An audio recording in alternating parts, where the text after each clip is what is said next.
J'étais pas surprise qu'elle puisse me croire et m'écouter.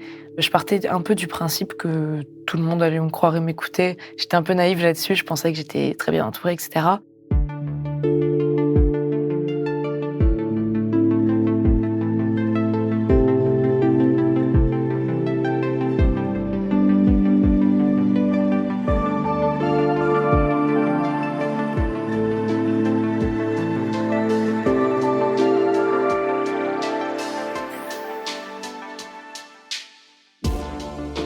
Quand on parle des violences sexuelles, il faut d'abord apprendre à les reconnaître, comprendre ce qu'il s'est passé ou ce que cela implique. Souvent, les victimes se confient à des proches. Ce sont des personnes clés.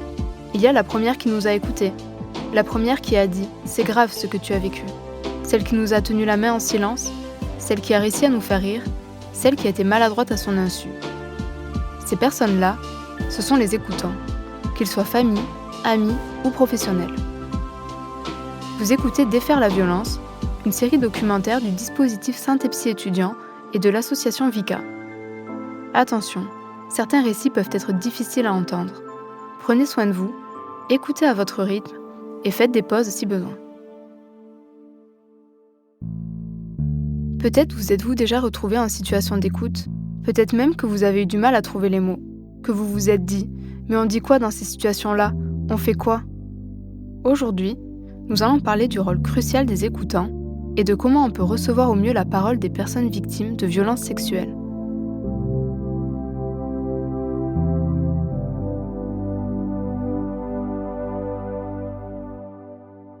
La première personne à qui Louise a réussi à se confier était sa sœur. Alors ma grande sœur, elle a très bien réagi. On était toutes les deux en train un peu de se confier sur les amours, les problèmes, les choses qui vont pas dans la vie et qu'on n'ose pas trop dire aux parents. Et elle se rendait bien compte que moi, ça allait pas trop en ce moment et je lui ai parlé de ce qui m'était arrivé. Je m'appelle Louise, j'ai 23 ans et mon petit copain m'a violée quand j'avais 16 ans. C'était mon petit ami depuis 1 an et demi. On était dans la même classe, on avait le même groupe d'amis, je le suivais un peu partout dans sa vie. Et au fur et à mesure du temps, il est devenu de plus en plus abusif et il a fini par me violer chez lui au bout de 1 an et demi de relation. Sur le coup, je me suis rendu compte un petit peu ce qui m'arrivait et après j'ai complètement zappé. J'ai décidé un peu de passer à autre chose parce que j'avais l'impression que si je le confirmais consciemment, ma vie elle allait trop basculer, c'était pas possible parce que ma famille l'aimait beaucoup, c'était un peu le centre de ma vie, des groupes d'amis dans lesquels j'étais. Et au bout d'un moment, c'est devenu impossible de continuer à pousser l'information au fond de l'inconscient. Donc c'est ressorti, j'ai fini par le quitter. La première personne à qui je l'ai dit, c'était ma grande sœur, une de mes 2 grandes sœurs. Je me suis vraiment sentie écoutée et soulagée de lui dire, quoi. Et le fait qu'elle elle réagisse plus que d'être triste pour moi, mais que vraiment elle me prenne la main dans ce qu'il fallait faire après, ça m'a soulagée, quoi. Ce qui m'a vraiment marquée, c'est que ça a déclenché vraiment une action. Parce qu'elle m'a dit, elle m'a fait vraiment comprendre qu'il fallait que je le dise aux parents, qu'il fallait pas que je le garde pour moi. Dans la parole, il y a quelque chose de l'ordre de la résilience. Johanna Rosenblum, psychologue clinicienne. Mais c'est partir du principe que ce qui nous est arrivé, on ne va pas pouvoir le réécrire, on ne va pas non plus pouvoir l'effacer. Il est ancré en nous. En parlant, ce qu'on a vécu finalement, c'est plus tout à fait juste à nous. C'est pas un secret qu'on va devoir supporter. Il y a plein de choses qui circulent sur l'écoute, sur les réseaux, etc. Moi, donc, dans le cadre de mon travail, j'ai développé justement une sensibilisation à l'écoute que je dispense à nos référentes et référents égalité dans les UFR. Violette Daz est chargée de projet à la mission égalité, lutte contre les discriminations de la faculté Sorbonne Université. Selon une vaste enquête menée en 2019 par l'Observatoire étudiant des violences sexuelles et sexistes dans l'enseignement supérieur, une étudiante sur 10 serait victime d'agressions sexuelles pendant ses études. À la Sorbonne, Violette accueille dans son bureau les étudiantes et étudiants qui éprouvent le besoin de se confier. Elle les écoute et les accompagne ensuite en fonction de leurs besoins. Pour moi, il y a des choses déjà à pas faire. Déjà, pas culpabiliser la personne, pas lui demander comment elle était habillée, pas lui demander ouais mais quand même t'es sûre que c'était pas quand même un peu ambigu parce qu'en fait si on commence tout de suite à dire ça à une personne qui peut-être pour la première fois parle des violences qu'elle a subies, on est à peu près sûr que la boîte elle se referme et que la personne elle en parlera peut-être plus jamais en fait. Donc il y a un enjeu qui est assez essentiel là-dessus. Donc ça, je dirais que c'est quand même un peu dans les premières recommandations à avoir sur l'écoute.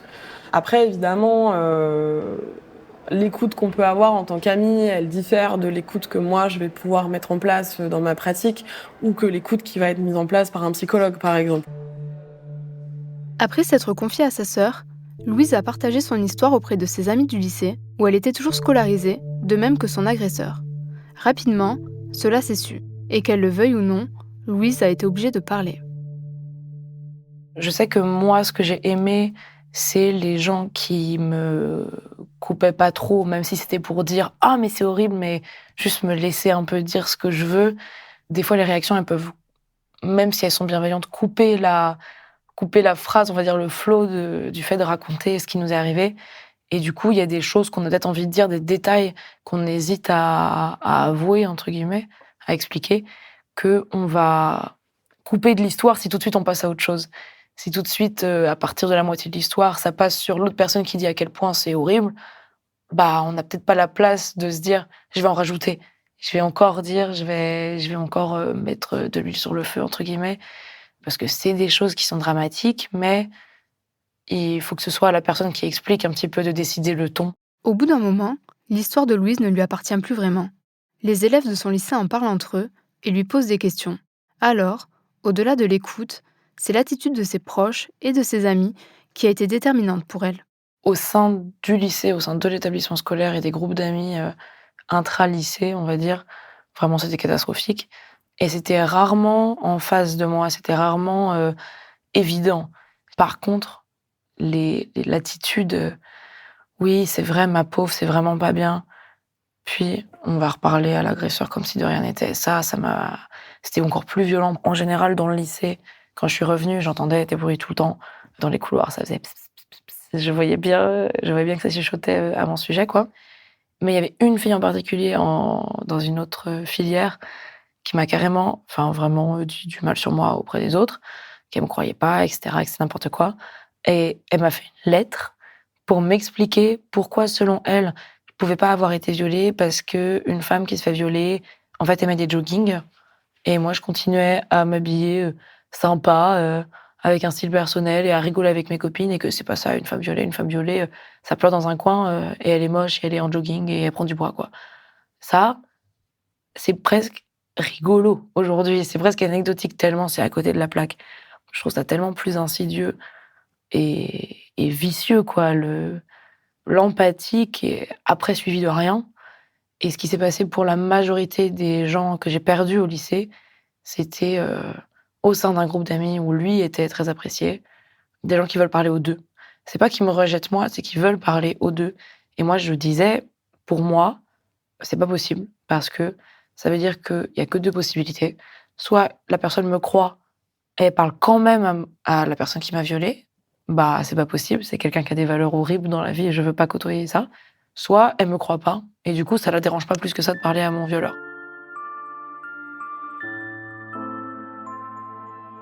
Heureusement pour Louise, sa famille a été d'un grand soutien. Face à tant de violence au sein de son lycée, les conséquences psychologiques auraient pu être désastreuses. Bien sûr, comme le rappelle Violette Daz, quand on est le proche, l'ami, et pas un professionnel, on peut se sentir démuni. On peut ne pas savoir quoi dire ou quoi faire.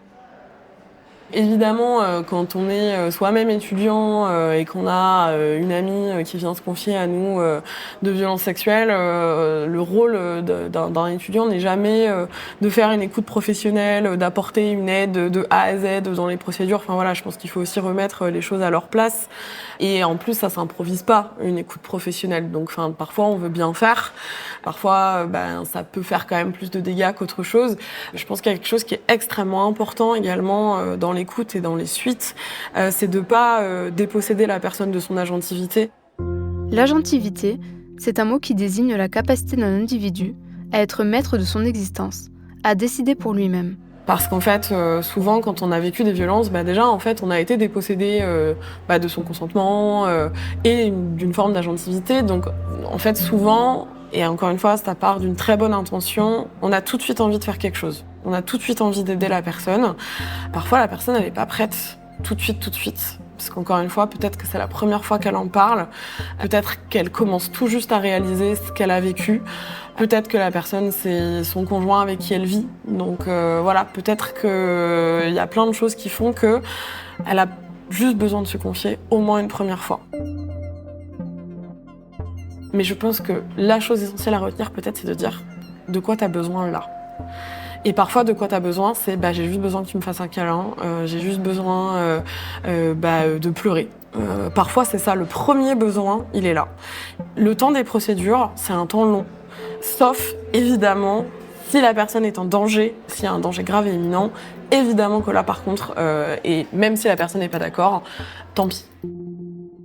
Ce que dit Violette ici, c'est que si quelqu'un fait face à un danger imminent ou qu'une violence physique grave comme un viol vient d'être commise, l'attitude à adopter est complètement différente. Si une personne qui vous appelle en vous disant voilà, je viens de subir un viol, là évidemment le mieux en tout cas c'est de réagir tout de suite, de garder les vêtements qu'on a, de les mettre dans un sac plastique un peu scellé, de pas se laver les cheveux et soit d'aller directement au commissariat qui emmènera la personne aux UMJ, donc les unités médico-judiciaires, soit effectivement au moins dans un premier temps d'aller voir un médecin, sachant que le mieux c'est d'aller voir un médecin aux unités médico-judiciaires parce que les unités médico-judiciaires peuvent faire des prélèvements que peuvent pas forcément faire tous les médecins et puis en tout cas connaissent les techniques médico-légales de preuve à récoler à ce moment-là. Dans l'urgence, il vaut mieux ne pas rester seul et appeler les numéros comme le 17 pour la police ou le 3919, la plateforme téléphonique nationale d'écoute, d'information et d'orientation des victimes de violences sexistes et sexuelles. Si on revient du coup plus sur l'écoute, où c'est vraiment une personne qui va venir se confier sur quelque chose de difficile qu'elle a vécu, quelque chose qui n'est pas forcément instantané, ou en tout cas quelque chose sur lequel elle commence à s'ouvrir, là pour moi le documenter il est toujours essentiel. Parce que même si la personne elle veut pas forcément faire des procédures tout de suite, c'est bien de noter un petit peu ce que la personne a dit, puisque elle pourra toujours s'en servir à un moment ou à un autre. Un point de vigilance. Il est nécessaire pour une personne souhaitant porter plainte plus tard de se soucier des délais de prescription. Les délais changent selon l'infraction, viol ou agression sexuelle, selon qu'elle ait lieu avant ou après 2017, date de changement de la loi, et sur une victime mineure ou majeure. Tous les délais de prescription peuvent être consultés sur le site du Haut Conseil à l'égalité. On a souvent tendance à entendre qu'une procédure, c'est parole contre parole. Moi, je pense que c'est pas vrai. Moi, je pense qu'une procédure, c'est dossier contre dossier. Et tout dépend de ce qu'on peut amener, en fait, comme élément de preuve. Et il y a plein de choses qui peuvent être amenées. Il y a beaucoup de personnes qui disent, oui, mais moi, j'ai rien, j'ai pas de preuve. En fait, souvent, c'est faux. Souvent, il y a plein d'éléments qui servent d'éléments de preuve, des éléments médicaux, par exemple, qui attestent du fait que suite à l'agression, on a des problématiques d'anxiété, on a des maux de ventre, on a des troubles du comportement alimentaire, des troubles du sommeil. Ça, typiquement, c'est un élément de preuve indirect, certes, mais c'est un élément de preuve. Avoir envoyé un SMS à ses amis ou à ses parents en disant ouais, il s'est passé tel truc, je sais pas, c'était bizarre, ça c'est pareil, c'est un élément de preuve. Encore une fois, le rôle d'un proche ou d'un camarade, c'est pas du tout de faire un entretien précis comme nous on peut faire, où on va demander les faits de manière chronologique, précise, demander des verbatims, demander de faire les choses de manière extrêmement factuelle. Voilà, évidemment que c'est pas du tout là le rôle d'un proche ou d'un camarade, mais ça peut être de dire écoute, voilà, moi j'ai entendu parler de la mission égalité, c'est super, est-ce que tu veux que je t'accompagne, par exemple? Ou est-ce que tu veux qu'on appelle ensemble un des numéros nationaux, donc par exemple le 3919, ou le numéro du collectif féministe contre le viol? Un point sur les numéros d'urgence, parce que c'est important. Le 3919, c'est le numéro national de référence pour les victimes de violences, qu'elles soient physiques, mentales ou sexuelles. Il y a également la ligne d'écoute de la CNAE, CNAE, au 0800 737 800, un numéro spécialement destiné aux étudiants. Il existe aussi des chats en ligne ou des rendez-vous en visio comme ceux de l'association En Avant Toutes que vous pouvez retrouver sur le site commentonsème.fr. D'après le Haut Conseil à l'égalité entre les femmes et les hommes, 1 jeune sur 4 déclare avoir déjà eu des rapports sexuels non consentis. Quant au harcèlement sexuel, il est massif. Plus d'une jeune femme sur 2 a déjà vécu un acte ou un propos sexiste à l'école et a déjà subi des remarques sur son physique ou sa tenue. La culture du viol est un concept sociologique pour qualifier un ensemble d'attitudes et de comportements qui minimisent, normalisent, voire encouragent le viol. Quand on grandit dans cette culture, il est parfois complexe de comprendre ce qu'on subit. Louise. Dans mon imaginaire, c'était pas évident que le viol, ça pouvait être deux partenaires jeunes du même âge, dans un couple qui a l'air super et qui s'amuse bien, et qui la veille se passait plutôt bien ou pas bien, mais qui fluctue. Mais c'était pas non plus, ok, c'est forcément le psychopathe avec un couteau au fond d'un parking, quoi. C'était, en fait, la question se posait pas trop. C'était, ok, un viol, c'est quand on nous force, c'est quand on n'a pas envie. Donc en fait, je m'étais pas formulé tout de suite, c'est quoi un viol? Mais je me suis pas non plus trop creusé la tête, quoi, on va dire. Chez moi, là, j'ai eu cette chance-là, la question de mais c'est pas possible que je me sois fait violer, c'était mon petit ami et il avait pas un couteau, quoi. J'ai jamais eu ce truc-là, parce qu'on m'a jamais limité dans mon image de ce que ça pouvait être un viol. Il n'est pas simple de comprendre, de mettre des mots sur ce que l'on vient de vivre. C'est pour cela qu'il existe des structures qui sont en capacité d'accueillir une personne victime de violences sexuelles. Ces lieux et ces associations peuvent devenir des espaces relais, des lieux de confidence. Amandine Maraval est la directrice générale de l'association Power et gère le LAO. Le LAO, donc ça veut dire lieu d'accueil et d'orientation. On accueille les jeunes femmes victimes de violences sexistes et sexuelles, âgées de 15 à 25 ans et qui proviennent de Paris et de la Seine-Saint-Denis. En fait, il y a un accueil de 10h à 18h du lundi au jeudi et le vendredi, on va dire de généralement 10h à 20h. Le tout, c'est que les accompagnements avec les éduques et tout n'ont lieu que l'après-midi. Il y a un espace jeune où elles peuvent venir le matin et se poser, et enfin, voilà, dès lors qu'il y a quelqu'un dans les parages. Mais par contre, il n'y aura pas de prise en charge individuelle. Voilà. Et nous, on les verra que l'après-midi, par contre, à partir de 14h. Du coup, ça, c'est l'accueil jeune. C'est vrai que c'est un accueil où, en fait, les jeunes, elles peuvent s'asseoir, boire un café, écouter de la musique. Dans une pièce de 30 mètres carrés, qui ressemble au salon d'une maison, les jeunes femmes accueillies par le LAO ont la possibilité de boire un café, de se parler entre elles, de passer du temps ensemble. La pièce est chaleureuse, décorée. Il y a des photos, des fauteuils, un grand canapé, une grande table, des jeux pour enfants et de quoi se faire à manger aussi. Amandine nous emmène ensuite dans une pièce destinée aux soins. Il y a beaucoup de bénévoles sur tout ce qui est accès aux soins individuels, donc massage du corps, massage du visage, réflexologie plantaire, enfin voilà. Et après, tout dépend. C'est-à-dire que les bénévoles peuvent venir 6 mois, 1 an. Et puis après, ça change. Puis les filles, elles nous disent, là, j'ai envie de faire de la boxe et du MMA. Donc là, en fait, on s'adapte tout le temps. Après la visite, Amandine nous raconte ce dont les jeunes ont besoin quand ils arrivent au LAO et ce que eux proposent concrètement. En fait, tout est dans l'écoute. Et il y a 1000 manières différentes d'écouter. Alors déjà, on écoute. Et on va pas donner des conseils. Parce que si c'est toujours trouver des solutions ou quoi que ce soit, c'est pas forcément ce dont a besoin la jeune qui est en face. Parce qu'en fait, elle a besoin d'être écoutée, elle a besoin de s'écouter elle-même.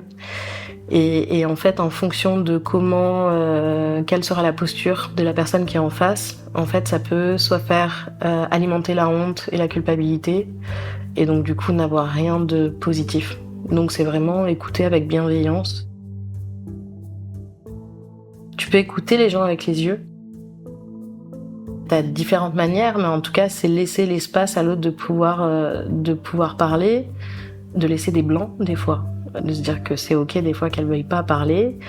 Ça peut être rebondir, enfin on parle beaucoup d'écoute active, mais c'est effectivement de rebondir sur ce qu'elle a pu dire, sans forcément chercher soi-même à avoir la réponse qu'on souhaiterait avoir. Accepter que l'autre puisse donner des réponses qui ne sont pas celles qui sont attendues.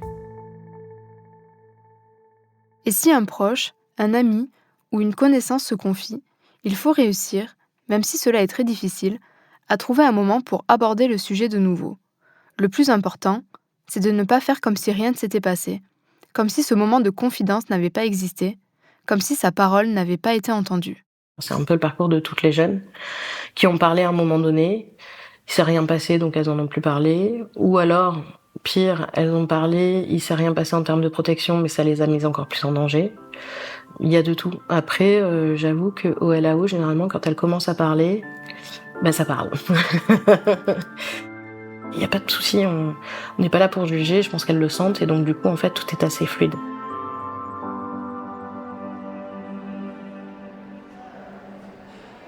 Je pense qu'on a du mal à s'imaginer à quel point les personnes qui ont été victimes de violences sexuelles ne veulent pas déranger les autres. Violette Daz. Et c'est pour ça que l'écoute est importante. Déjà de 1, de 2 aussi, si la personne elle a envie d'utiliser des termes crus, elle en a le droit aussi. Des termes qui relèvent effectivement de ce qu'elle a vécu. Enfin, elle n'est pas obligée de dire il a été problématique. Voilà. Enfin, je pense qu'il faut avoir en tête que là, la personne elle n'est pas en train de se confier sur les derniers rapports sexuels qu'elle a eus avec son conjoint, quoi. Là, elle vous parle de choses graves qui sont arrivées. Donc, on peut pas, enfin, il faut en tout cas montrer qu'on accepte aussi d'entendre ces choses-là, même si c'est pas facile, évidemment. Et si la personne voit que soit on se ferme un petit peu, soit on a l'air mal à l'aise, il y a de fortes chances que comme elle voudra pas mettre mal à l'aise, effectivement, elle ne se confiera plus et elle ne dira plus rien. Et je pense que c'est là où, pour moi, quand on veut faire vraiment une bonne écoute, c'est une écoute sur le moment, certes, mais c'est aussi une écoute sur le long terme, en fait. Et de pouvoir dire, voilà, effectivement, la dernière fois tu m'avais parlé de ça, quand même, j'aimerais bien qu'on en reparle, ça m'avait quand même semblé grave.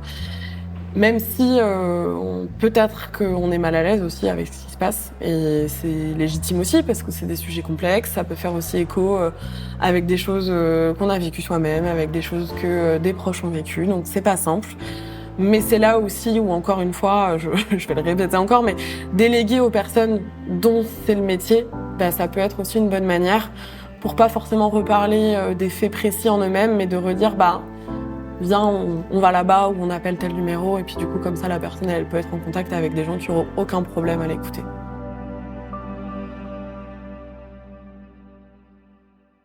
Au niveau de l'écoute, je pense qu'une bonne écoute, c'est quelque chose qui devrait venir un peu naturellement. Louise. Typiquement, les posters Nous Toutes, qui sont très bien, mais si on parle à quelqu'un avec qui on est déjà proche, ça peut faire un peu bizarre. Moi, je l'ai déjà eu, ce truc où je me dis: «Mais c'est bizarre, en face, j'ai un peu quelqu'un qui est en mode automatique et qui récite les posters Nous Toutes avec un air grave, «Je te crois, tu n'y es pour rien, ce n'est pas ta faute», et c'est bien, mais il y a aussi une manière de le formuler qui peut être plus personnelle. On peut être plus ou moins dans l'émotion, plus ou moins dans la distance selon la relation qu'on a avec quelqu'un. Mais moi, je crois pas vraiment aux phrases toutes faites. Moi, je le sens bien. Si on a 5 personnes qui disent exactement la même phrase avec les mêmes mots et la même intonation, on dirait un cours de maths, quoi. On peut être maladroit. Je trouve ça mieux, personnellement, quelqu'un qui réagit en étant maladroit mais sincère, que quelqu'un qui est parfaitement dans les clous, mais qui a tellement peur d'être un tout petit peu à côté que, on dirait une slide Instagram, quoi. Au-delà d'une écoute empathique, une victime a aussi besoin d'un soutien sans faille. Si on dit « je te crois », il faut que les actes suivent, que les proches ne remettent jamais en cause cette parole. Et tout le long aussi de la relation que j'ai eue avec le garçon qui m'a violée, je faisais croire un peu partout, mais surtout à ma famille et à mes amis les plus proches, qu'il était super. Et du coup, quand je l'ai quitté, mes parents, ils ont pas du tout compris. Et mon père, en particulier, mon père, il me disait un peu: «Comment ça se fait que tu l'as quitté? C'est horrible pour lui, c'est un gars super», et moi, je pouvais pas, ce serait une honte, pas d'avoir été violée. Ça, c'est pas quelque chose que j'ai ressenti parce que j'ai toujours été éduquée dans une famille qui était un peu avec des valeurs féministes, on va dire. Mais dans le côté, j'ai menti, mon couple, c'était un échec, quoi. Et du coup, il avait vraiment toujours, après la rupture, cette image du gentil, même auprès de ma famille. Et ça, je pense que s'il y a des parents qui écoutent, si vos ados, ils quittent leur partenaire, peu importe ce que vous pensez, il faut que vous soyez de leur côté, quoi. Parce que peut-être que c'est eux qui ont fait n'importe quoi, mais peut-être pas. Et on va dire que le bénéfice-risque, vraiment le risque pris à avoir plus d'empathie pour l'autre, c'est dur, quoi. Je pense qu'un parent, il doit être du côté de son enfant, et il y a pas de comparaison à faire.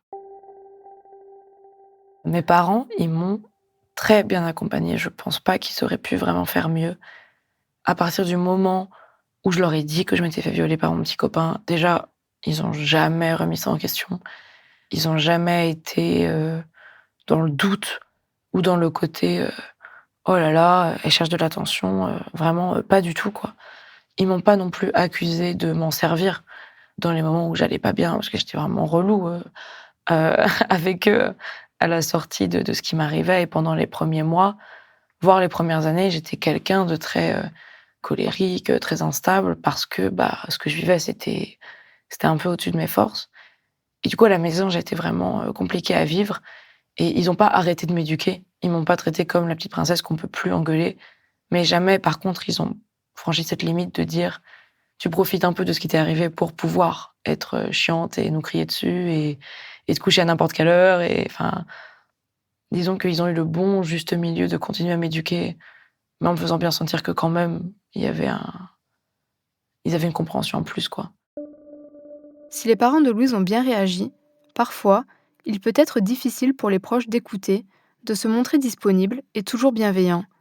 Si écouter est parfois trop lourd, alors il ne faut pas rester seul et ne pas hésiter à se tourner vers des structures associatives ou d'accompagnement psy. Violette Daz.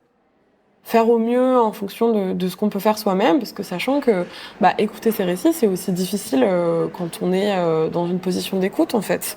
Donc c'est aussi savoir prendre soin de soi, se dire peut-être que moi aussi, en fait, j'ai besoin de parler à un psy de ce que j'ai entendu parce que c'était dur, c'était lourd. Donc nous, on reçoit aussi les témoins, hein, donc il y a aussi évidemment possibilité de venir saisir l'émission Égalité en disant voilà, j'ai entendu ce récit. Je suis pas bien depuis que je l'ai entendu, je me sens pas bien, puis en plus c'est une amie, donc c'est difficile. Donc voilà, ça, je pense que le grand conseil qu'on peut donner, c'est de pas rester seul, en fait. Les proches des victimes, c'est des victimes collatérales. Johanna Rosenblum, psychologue clinicienne. Il y a une onde de choc autour des personnes qui révèlent en fait l'agression sexuelle qu'elles ont vécue, qu'on n'imagine même pas. Et oui, je conseille toutes les personnes qui sont proches de victimes qui ont été victimes donc de violences sexuelles, de se faire aider. Parce que c'est un petit peu dur à dire, mais on a besoin d'elles pour tenir. Il faut pouvoir malgré tout être une épaule, être une main tendue, avoir l'écoute par moment nécessaire. C'est très important de montrer aux victimes qu'on est là, qu'on se tient debout et qu'on les aime. C'est l'écoute attentive, aimante et compréhensive des proches de Louise, de ceux qui l'ont accompagnée sans la culpabiliser, qui lui a permis d'affronter un long processus judiciaire. Ils m'ont accompagnée direct dès le lendemain, porter plainte. Et c'est eux qui ont commencé à dire aux gendarmes, etc. Ils m'ont vraiment tenu la main pendant tout le processus, quoi. Et comment porter plainte ? Comment se déroule la procédure juridique une fois que la plainte est déposée ? C'est justement de cela dont nous allons vous parler dans le prochain épisode.